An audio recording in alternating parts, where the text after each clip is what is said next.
High বন্ধুরা, এই বৃষ্টি ভেজা সকাল সবার কেমন লাগছে? আমার কিন্তু ভালোই লাগছে। ঘর থেকে বেরিয়ে এসেই দেখি রিমঝিম বৃষ্টি পড়ছে। এইদিকে আকাশ কিন্তু মেঘের ঢাকা। সূর্য মামার দেখা নেই। মামির সঙ্গে ফাইট করেছে, সেই কারণে মামা রাগ করেছে।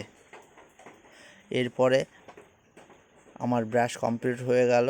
এদিকে মা খিচুড়ি রেডি করেছে, গোবিন্দভোগ চালের খিচুড়ি আর বেগুন ভাজা।